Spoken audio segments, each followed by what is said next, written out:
Ah là là, la fierté.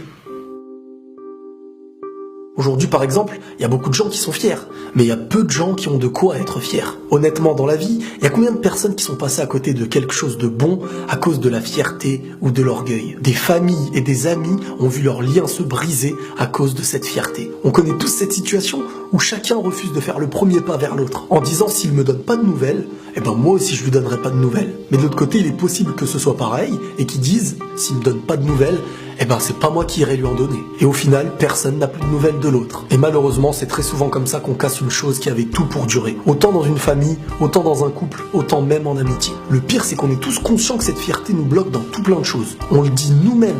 Je suis trop fier pour faire ça. Sauf que cette chose qu'on pense positive nous fait très souvent perdre. La fierté nous rend fiers de ne pas la combattre. La fierté peut nous pousser à croire qu'on est parfois des êtres supérieurs, alors qu'on est faible. Mais être conscient qu'on est faible, ça devient déjà une force. Parce que c'est vrai, on est tous faibles et tous dépendants sur Terre. Et si tu penses être fort et non dépendant sur Terre, rappelle-toi qu'il suffit de ne pas manger et de ne pas boire pour mourir. On est tous dépendants sur Terre. Quoi qu'il arrive, on est faible et faut l'admettre. L'humilité et la modestie, c'est bien plus puissant que la fierté et l'orgueil. Et même si tu refuses de l'admettre, la vie te le fera comprendre. On a tous besoin des autres, ne serait-ce que pour la première chose qu'on appelle l'affection. L'homme a besoin de la femme autant que la femme a besoin de l'homme. Et même si chaque jour chacun essaye de se rassurer comme il peut, n'oubliez pas qu'il faut être deux pour donner naissance à un nouvel homme. D'un autre côté, il existe aussi la fierté et l'orgueil racial. Celui qui peut arriver à te faire penser que tu fais partie d'une race supérieure. Chose qui a fait naître les nazis, l'esclavage et tout plein d'autres drames dans le monde. À mes yeux, la seule chose dont on peut être fier, c'est les choix qu'on a faits. Parce que les choix sont une chose qui naissent de notre volonté. C'est un chemin qu'on a décidé de prendre malgré tous les autres qui s'étaient proposés à nous. Mais ce que nous sommes,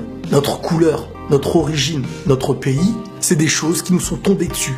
Même si c'est un bien. Mais chaque pays et chaque couleur contribue avec une chose qu'un autre n'a pas. Autant que chaque homme est différent d'un autre, tout en étant son semblable. Donc combattez l'orgueil et cette fierté qui ne sert à rien, car la vie vous donnera la leçon nécessaire et vous fera comprendre que vous n'êtes jamais le meilleur. Et très souvent, quand on a le choix entre l'orgueil, la fierté, ou bien l'humilité et la modestie, peu importe la situation, le recul nous montrera toujours que le gagnant est du même côté. Donc n'oubliez pas que les choses qui parfois vous rendent fiers sur le présent peuvent être la défaite de demain. Et inversement pour l'humilité, parfois sur le présent tu penses perdre, mais à l'avenir tu en seras le gagnant. Une chose qui te fera perdre peut-être aux yeux du présent, mais qui te fera gagner aux yeux du futur. Et la paix sur vous.